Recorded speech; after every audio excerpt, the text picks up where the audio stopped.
So big boss കാണാതെ ഇപ്പോൾ ആരും ഉണ്ടാവില്ല, എല്ലാവരും കാണുന്നു. പക്ഷെ ബിഗ് ബോസിന്റെ മെയിൻ പ്രശ്നം എന്താണെന്ന് വെച്ചാൽ മാനിപ്പുലേഷൻ. എങ്ങനെ അവർ മാനിപ്പുലേഷൻ ചെയ്യുന്നത്? അവരെന്തെങ്കിലും ഒരു എന്റർടൈൻമെന്റ് ഷോട്ട്, അതായത് എന്തെങ്കിലും ബാഡ് സംഭവങ്ങൾ, ഗോസിപ്സ്, സ്പൈയിങ്, അങ്ങനത്തെ ചെറിയ ചെറിയ കാര്യങ്ങൾ.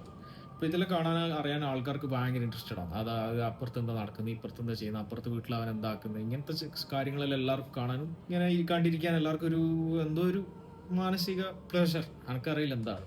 ഞാൻ കാണാറില്ല ബിഗ് ബോസ്, ഞാൻ കാണുന്ന വ്യക്തിയല്ല. പക്ഷേ അതിൽ ലെസ്ബിയൻ കപ്പിൾസ് വന്നുകൊണ്ട് മാത്രമാണ് ഞാൻ ഈ വീഡിയോ, അല്ലെങ്കിൽ എനിക്ക് ഇത് ചെയ്യേണ്ട ആവശ്യമില്ല. അപ്പം ഞാൻ പറയാൻ കാരണം മാനിപ്പുലേഷൻ. ഇങ്ങനെയാണ് അവർ മാനിപ്പുലേഷൻ യൂസ് ചെയ്യുന്നത്. അവരെന്തിനാ മാനിപ്പുലേഷൻ യൂസ് ചെയ്തതെന്ന് വെച്ചാൽ ഇങ്ങനത്തെ ബാഡ് സംഭവങ്ങളെല്ലാം ഇടുമ്പോൾ ആൾക്കാർക്ക് കാണാനുള്ള എൻ്റർടൈൻമെൻറ്റിൽ ഒരു ആകാംക്ഷ, ഒരു ക്യൂരിയോസിറ്റി ഉണ്ടാവും ഇങ്ങനത്തെ എൻ്റർടൈൻമെൻറ്റ് ഷോയിലും കാണാൻ. അപ്പം അറ്റൻഷൻ ഇല്ലാണ്ട് മണിയില്ല. അപ്പോൾ ഇവർ ഇങ്ങനെ മാനിപ്പുലേഷൻ ചെയ്യുന്നത് എന്തെങ്കിലും ബാഡ് ആയിട്ടുള്ള സംഭവങ്ങൾ ചെയ്യും, നിങ്ങളെ അറ്റൻഷൻ അവർക്ക് കിട്ടും. അപ്പോൾ നിങ്ങൾ അവിടെ ഇരുന്ന് നിങ്ങളെ എനർജി വേസ്റ്റ് ആക്കി ആ എനർജി ഇവരുടെ അടുത്ത് പോയി ആ എനർജി അവർ മൊത്തം യൂസ് ചെയ്ത് അതിൽ നിന്ന് പ്രോഫിറ്റ് ആവും. നിങ്ങളാണ് ഇവിടെ അടിമ, സ്ലേവ്. അവരാണ് ആര്? നിങ്ങളെ അടിമ ആക്കുന്നവർ. അപ്പോൾ നിങ്ങൾ ആദ്യം മനസ്സിലാക്കേണ്ടത്, നിങ്ങൾ രാവിലെ തന്നെ എണീച്ച് ഫുള്ള് എനർജി മൊത്തം ഫോക്കസ് ചെയ്യുന്നത് ബിഗ് ബോസിലോട്ടേക്കാണെങ്കിൽ നിങ്ങളെപ്പോലത്തെ ഒരു വിഡ്ഢി വേറെ ആളുണ്ടാവില്ല. നിങ്ങൾ ഒരിക്കലും ബിഗ് ബോസിൽ നിങ്ങൾ എനർജി വേസ്റ്റ് ചെയ്തു. ബിഗ് ബോസ് ഏറ്റവും ഇങ്ങനെ ഫേമസ് ആകാനും അവരിങ്ങനെ പ്രോഫിറ്റിലേക്ക് പോകാനും കാരണം നിങ്ങളെ എനർജിയാണ് അവർ മണിയായിട്ട് കൺവേർട്ട് ചെയ്യുന്നത്. ഇങ്ങനത്തെ മാനിപ്പുലേഷൻ ഉപയോഗിച്ചിട്ട്, ട്രിക്ക് ഉപയോഗിച്ചിട്ട് നിങ്ങളെ അറ്റൻഷനാണ് അവർ മണിയായിട്ട് മാറ്റുന്നത്. നിങ്ങളെപ്പോഴും ബിഗ് ബോസിനെ കുറിച്ച് ചിന്തിക്കുന്ന ആ ടൈം അവിടെ ഉള്ള കണ്ടസ്റ്റൻറ്റും ബിഗ് ബോസിൻ്റെ ആൾക്കാരും നിങ്ങളെക്കുറിച്ച് ചിന്തിക്കുന്നേ ഇല്ല. സീറോ. അവരാകെ ചെയ്യുന്നത് പ്രൊഡ്യൂസാണ്. നിങ്ങൾ കൺസ്യൂമർ. ഒരിക്കലും കൺസ്യൂമർ ആകാൻ പാടില്ല. എന്തിനായാലും നല്ലതാണെങ്കിൽ പ്രശ്നമില്ല. നിങ്ങൾക്ക് ഇപ്പോൾ ബിഗ് ബോസ് കണ്ടിട്ട് ഒന്നും കിട്ടാൻ പോകുന്നില്ല. Zero benefits.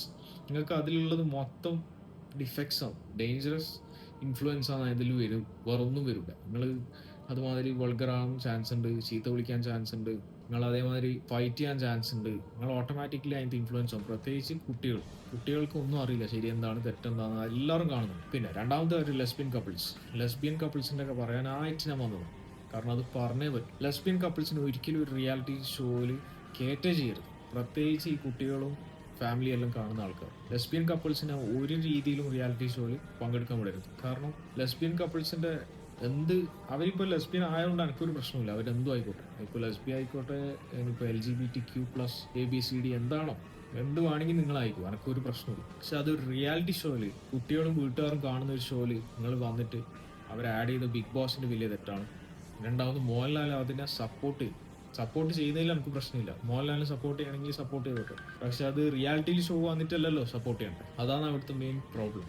നിങ്ങൾക്ക് എന്ത് ചെയ്യണമെങ്കിലും നിങ്ങൾ വീട്ടിനുള്ളിൽ ഒരു ഡോറിൻ്റെ ഉള്ളിൽ ലോക്ക് ചെയ്തിട്ട് നിങ്ങൾ എന്തും ചെയ്തു, അല്ലെങ്കിൽ സ്റ്റേജിൻ്റെ ബാക്കിൽ നിന്ന് ആരും കാണുന്നുണ്ട്, ക്യാമറ ഒന്നും ഇല്ലാത്ത സ്ഥലത്ത് നിങ്ങൾ ചെയ്തു. നിങ്ങൾ പ്രൈവറ്റ് പാർട്ട് ചോപ്പ് ചെയ്യേ, എവിടെയും കൊണ്ടുപോയിട്ട് ഇടേ, നിങ്ങൾ ഇനി ലെസ്ബിയൻ ആവേ, LGBTQ+ ആവേ, എന്ത് പണി ആയിരിക്കും. പക്ഷേ ഒരു റിയാലിറ്റി ഷോ വന്നിട്ട് നിങ്ങൾ ഇമാതിരി പണി കാണിക്കരുത്. അത് വളരെ തെറ്റാണ്. അത് ആരും എന്ത് പറഞ്ഞാലും തെറ്റാന്ന് പറയാൻ കാരണം ലെസ്ബിയൻ കപ്പിൾസിനും ഈ LGBTQ+ കമ്മ്യൂണിറ്റിക്കും ഒരിക്കലും റീപ്രൊഡ്യൂസ് ചെയ്യാൻ കഴിയും. അതായത് അവർക്ക് അവരുടേതായ ഒരു ഇതുണ്ടാവില്ല, മനസ്സിലായില്ലേ? റീപ്രൊഡക്റ്റീവ് സംഭവം ഇല്ല. അപ്പൊ അവരുടെ മെയിൻ അജണ്ട സ്ട്രേറ്റ് പീപ്പിൾ കിഡ്സിനെ ഇൻഫ്ലുവൻസ് ആക്കിയിട്ട് അവരെ വഴിയിലേക്ക് കൊണ്ടുവരണം. ഇപ്പൊ ഞാൻ പറയുമ്പോൾ നിങ്ങൾ ഞാൻ പൊട്ടത്തരം വിളിച്ച് പറയുന്നത് വിചാരിക്കും. നിങ്ങൾക്ക് ശരിക്കും ഈ ലോകം നടക്കുന്ന അറിയായിട്ടാണ്. അപ്പം അവരുടെ മെയിൻ അജണ്ട ഈ സ്ട്രേറ്റ് പീപ്പിൾ കിഡ്സിനെ മൊത്തം ഇൻഫ്ലുവൻസ് ആക്കിയിട്ട് അവരെ വഴിയിലേക്ക് കൊണ്ടുവരണം. കാരണം അവർക്ക് റീപ്രൊഡ്യൂസ് ചെയ്യാൻ കഴിയും. അതിനെയാണ് നിങ്ങളും ഈ സപ്പോർട്ടേഴ്സ് എല്ലാം സപ്പോർട്ട് ചെയ്യുന്നത്. അത് ഈവിലാണ്. സ്ട്രേറ്റ് പീപ്പിൾ കിഡ്സ് ആണ് ഏറ്റവും കൂടുതൽ സഫർ ചെയ്യുന്നത്. അവരുടെ പാരൻസാണ്. കിഡ്സും പാരൻസും വഴിതെറ്റിപ്പോയാൽ പോയി. ഇതിൻ്റെ ഔട്ട്കം ഡിപ്രഷൻ, സാഡ്നെസ്, ആങ്സൈറ്റി, അത് ഇത് കുറേ കാര്യങ്ങളുണ്ട്. പിന്നെ ഈ ലെസ്ബിയൻ കപ്പിൾസ് ഒന്നും നമ്മൾ വിചാരിക്കുന്ന മാതിരി ലെസ്ബിയൻ കപ്പിൾസിന് ഒരിക്കലും ഒരു റിയാലിറ്റി ഷോയിൽ കേട്ടരുത്. ഇനി മോഹൻലാൽ സപ്പോർട്ട് ചെയ്തില്ലെങ്കിൽ ആ സ്റ്റേജിൻ്റെ ബാക്കിൽ പോയിട്ട് ക്യാമറ ഓഫാക്കി സപ്പോർട്ട് ചെയ്തോ, പ്രശ്നമില്ല. ലെസ്ബിയൻ കപ്പിൾസ് ആണെങ്കിൽ ലെസ്ബിയൻ ഇപ്പോൾ വീട്ടിനുള്ളിൽ പോയിട്ട് ആരും അറിയാതെ ഒരു ക്യാമറ ഇല്ലാത്ത സ്ഥലത്ത് നിങ്ങൾ ലെസ്ബിയൻസ് ആവേ, അതും പ്രശ്നമില്ല. പക്ഷെ ഒരു റിയാലിറ്റി ഷോ വന്നിട്ട് കുട്ടികളെ ഇൻഫ്ലുവൻസ് ചെയ്യിപ്പിക്കലും വളരെ തെറ്റാണ്. അത് പറ്റൂല. കാരണം അത് മോശം. സിമ്പിൾ. അപ്പോൾ നിങ്ങൾ വിചാരിക്കേണ്ട ഈ മാനിപ്പുലേഷനും സ്കാമും ഒന്നും നടക്കാത്തൊരു ഷോ ആണ് ബിഗ് ബോസ്. എല്ലാം നടക്കുന്നുണ്ട്. ഇത് കണ്ടുകൊണ്ടിരിക്കുന്ന ആൾക്കാരും കുട്ടികളും എല്ലാം നശിക്കും. നിങ്ങൾക്ക് ഒന്നും ഒരു ബെനിഫിറ്റ് ഉണ്ട് ഇതിൽ.